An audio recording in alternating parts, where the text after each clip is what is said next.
ഒരു കാർ നിരൂപകൻ എന്ന് പറയുന്ന ഒരു യൂട്യൂബ് ബ്ലോഗർ ഭയങ്കരമായിട്ട് നെഗറ്റീവാണ് ഈ സിനിമയ്ക്ക് കൊടുത്തിരിക്കുന്നത്. അത് മാത്രമാണ് ഞാൻ എന്റെ ഈ സോഷ്യൽ മീഡിയയിൽ ആ ഒരു നെഗറ്റീവ് കണ്ടിട്ടുള്ളൂ. പിന്നെ ഈ പറഞ്ഞ പോലെ യൂട്യൂബറിന്റെ കാര്യം എന്ന് വെച്ചാൽ സിനിമ കണക്ട് ആയിട്ടുണ്ടാവില്ല. അവർ ചിലപ്പോൾ ഒരു മലബാർ ഏരിയ ഇങ്ങനത്തെ ഒരു സിസ്റ്റം മനസ്സിലാക്കാത്ത ഒരാളായിരിക്കും, ഒരു കൊല്ലത്തിന്റെ കൾച്ചർ അറിയാത്ത ആൾക്കാരായിരിക്കാം. ചിലപ്പോൾ അവര് ദൗത്യം മേടിച്ചിട്ടായിരിക്കും കല്യാണം കഴിച്ചിരിക്കുന്നത്, അതുകൊണ്ട് ചിലപ്പോൾ കൊണ്ടിട്ടുണ്ടാവാം. ഇങ്ങനെയൊക്കെയുള്ള പ്രശ്നങ്ങളായിരിക്കാം എന്ന് ഞാൻ വിശ്വസിക്കുന്നു. ഫേസ്ബുക്കിൽ നോക്കിയാലും ഓരോ ക്യാരക്ടേഴ്സിനും അതിന്റെ ഡെപ്ത് അനുസരിച്ച് എഴുത്തുകൾ വരുന്നുണ്ട്, എല്ലാ തരത്തിലും പോസിറ്റീവ് വരുന്നത്. പക്ഷെ ഒരു കാർ നിരൂപകൻ എന്ന് പറയുന്ന ഒരു യൂട്യൂബ് ബ്ലോഗർ ഭയങ്കരമായിട്ട് നെഗറ്റീവാണ് ഈ സിനിമയ്ക്ക് കൊടുത്തിരിക്കുന്നത്. അത് മാത്രമാണ് ഞാൻ എന്റെ ഈ സോഷ്യൽ മീഡിയയിൽ ആ ഒരു നെഗറ്റീവ് കണ്ടിട്ടുള്ളൂ. ഈ സിനിമാ നിരൂപകർ എന്ന് പറയുന്ന ഈ ഇത്തരം യൂട്യൂബേഴ്സിനോട് എന്താണ് പറയാനുള്ളത്? ഇവര് സിനിമാ നിരൂപണമാണോ ചെയ്യുന്നത്, അതോ അവരുടെ ഏണിങ്സിന് വേണ്ടിയിട്ടാണോ അവർ ചെയ്യുന്നത് എന്നുള്ള രീതിയിൽ എന്താണ് ഇതിനെങ്ങനെയാണ്? എനിക്കൊന്നും പറയില്ല, അവർക്ക് പറഞ്ഞപ്പോൾ കണക്ട് ആവാത്തോണ്ടായിരിക്കും ചിലപ്പോൾ അവരങ്ങനെ പറഞ്ഞത്. ബാക്കിയുള്ള റിവ്യൂസ് ഒക്കെ അത്യാവശ്യം പോസിറ്റീവാണ്. മൗത്ത് പബ്ലിസിറ്റി ഞാൻ അതിലൊന്നും വിശ്വസിക്കുന്നില്ല. സിനിമയാണെങ്കിൽ ആളുകൾ പോയി കാണുന്നുള്ള തന്നെയാണ്. ഞാൻ പടം കാണുന്നത് ഇപ്പോൾ ഒരു പടം ഇറങ്ങി കഴിഞ്ഞാൽ ഞാൻ റിവ്യൂ ഒന്നും കണ്ടിട്ടില്ല. ഞാൻ എൻ്റെ അടുത്ത സുഹൃത്തുക്കളുടെ അടുത്ത് ചോദിക്കും ജനുവനായിട്ട്, ഇവിടെ പടം വരികയുണ്ടെങ്കിൽ അവർ ഒരു കളിയ നല്ല പടമാണ്, അല്ലെങ്കിൽ ആവറേജ് ഞാനൊന്നും കളിയ OTT കണ്ട തിയേറ്ററിൽ തന്നെ പോയി കാണുന്നത് അങ്ങനെ പോയി കാണും. ഞാൻ അങ്ങനെയാണ് കറക്റ്റായിട്ട് നോക്കുന്നത്. അങ്ങനെ തന്നെയാണ് ജെനുവിൻ ഓഡിയൻസും അങ്ങനെയാണ് നോക്കുന്നത് ഞാൻ വിശ്വസിക്കുന്നു. പിന്നെ ഈ പറഞ്ഞ പോലെ യൂട്യൂബറിന്റെ കാര്യം എന്ന് വെച്ചാൽ ചിലപ്പോൾ സിനിമ കണക്ട് ആയിട്ടുണ്ടാവില്ല. അവർ ചിലപ്പോൾ ഒരു മലബാർ ഏരിയ ഇങ്ങനത്തെ ഒരു സിസ്റ്റം മനസ്സിലാക്കാത്ത ഒരാളായിരിക്കും, ഒരു കൊല്ലത്തിന്റെ കൾച്ചർ അറിയാത്ത ആൾക്കാരായിരിക്കാം. ചിലപ്പോൾ അവര് ദൗത്യം മേടിച്ചിട്ടായിരിക്കും കല്യാണം കഴിച്ചിരിക്കുന്നത്, അതുകൊണ്ട് ചിലപ്പോൾ കൊണ്ടിട്ടുണ്ടാവാം. ഇങ്ങനെയൊക്കെയുള്ള പ്രശ്നങ്ങളായിരിക്കാം എന്ന് ഞാൻ വിശ്വസിക്കുന്നു. അതുകൊണ്ടാണ് ഞാൻ വിശ്വസിക്കുന്നു. ചിലപ്പോൾ കണക്ട് ആയിട്ടുണ്ടാവില്ല, അതുകൊണ്ടൊക്കെ തന്നെയാണ്. അപ്പോൾ എനിക്ക് അങ്ങനെ പ്രശ്നമൊന്നും പിന്നെ ആര് എങ്ങനെ രീതിയിൽ സിനിമയെ മോശമായിട്ട് പറഞ്ഞാൽ നല്ല സിനിമയാണെങ്കിൽ ആൾക്കാർ കാണും. അത്ര എനിക്ക് പറയാനുള്ളൂ. ദീപക്കിന് എന്താ തോന്നുന്നത്? ദീപക്ക് ഇതുപോലെ നിരൂപകനെ പറഞ്ഞപ്പോ അശ്വിൻകോക്കിനെതിരെ സംസാരിച്ചപ്പോൾ ഇത്തരം ഒരു ഇല്ലില്ല, അത് ഞാൻ പറഞ്ഞത് സിനിമ ഇറങ്ങിയത് എല്ലാവർക്കും അവനവൻ ചെയ്ത കാര്യം ഭയങ്കര ക്ലോസ് ടു ഹാർട്ടായിരിക്കും. പുള്ളി ചെയ്ത പുള്ളിയുടെ വീഡിയോ പുള്ളിക്ക് അങ്ങനെ തോന്നുന്നുണ്ടാവാം. അപ്പം അഭിപ്രായങ്ങൾ പറയുന്നതിന് പ്രശ്നമൊന്നും ഞാൻ അന്നും പറഞ്ഞിട്ടില്ല, ഇന്നും പറഞ്ഞിട്ടില്ല.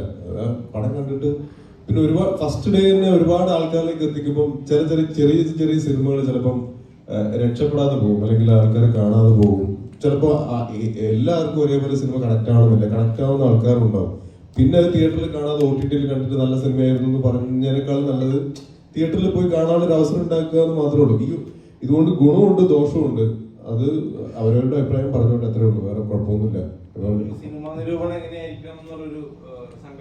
അതൊന്നും ഇനിയൊന്നും പറഞ്ഞിട്ട് കാര്യമില്ലല്ലോ. എല്ലാവർക്കും അവരവരുടെ ചാനലുണ്ട്, അവരവർക്കുള്ള അഭിപ്രായം. ഇപ്പൊ നമ്മള് നേരത്തെ പറഞ്ഞ പോലെ പടം ഇറങ്ങിക്കഴിഞ്ഞാൽ നമ്മളെ അടുത്ത സുഹൃത്തിനെ വിളിച്ച് ചോദിക്കും എങ്ങനെയുണ്ട് പടം, കാണാൻ കൊള്ളാവോ ഇല്ല എങ്ങനെയുണ്ട്. അത് അവരുടെ ഒരു അഭിപ്രായം കേൾക്കുന്ന പോലെ ഇപ്പൊ ആൾക്കാർ ചിലപ്പോൾ യൂട്യൂബിലുള്ള വീഡിയോ കണ്ടിട്ട് സിനിമ കാണുന്ന ആൾക്കാരുണ്ടാവും. അതല്ലാതെ ചില ആൾക്കാർ ചിലപ്പോൾ സിനിമ ഡയറക്റ്റ് എന്ത് സിനിമയാണെങ്കിലും കുഴപ്പമില്ലാന്ന് തോന്നിക്കഴിഞ്ഞാൽ ട്രെയിലർ അല്ലെങ്കിൽ ടീസർ കണ്ടിട്ട് കാണണമെന്ന് ഉള്ളിൽ ആഗ്രഹിച്ച് ട്രെയിലർ പോലും കാണാതെ സിനിമ കാണുന്ന ആൾക്കാരുണ്ട്. അങ്ങനെ പല ടൈപ്പ് ഓഫ് ആൾക്കാരുണ്ട്. അപ്പൊ പിന്നെ അതൊരു ഇതിന്റെ ഭാഗമായിട്ട് അങ്ങനെ കൂടെ കൊണ്ടുപോകാൻ മാത്രമേ ഉള്ളൂ. സിനിമകൾ നല്ല സിനിമകളാണെങ്കിൽ തീർച്ചയായും ആൾക്കാർ കാണും, വിജയിക്കും, ചർച്ച ചെയ്യപ്പെടും. ഉറപ്പായിട്ടും നമ്മുടെ സിനിമ അതുപോലെ സംഭവിക്കുന്നുണ്ട്, ഹിറ്റടിക്കുകയും ചെയ്യും.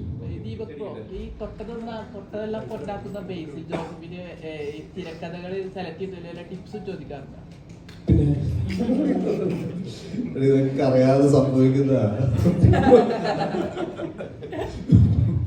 പിന്നെ ഹിറ്റാക്കാൻ ഞാൻ തന്നെ വേണമെന്ന് നിർബന്ധിക്കുന്നുണ്ട്. അടുത്ത 2-3 പടത്തിൽ അഭിനയിക്കാൻ വേണ്ടിട്ട് നോക്കട്ടെ.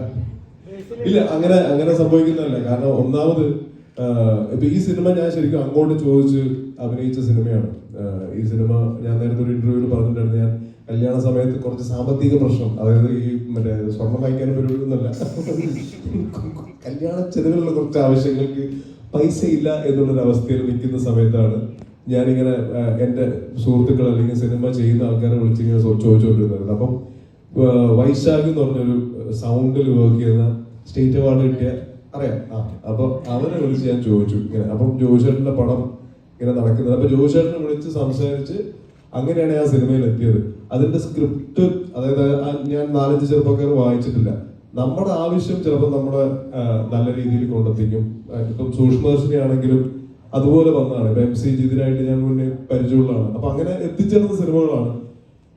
എല്ലാ സിനിമകളും നന്നാവണമെന്നുള്ള സാഹചര്യത്തിനനുസരിച്ച് മാറി വരും.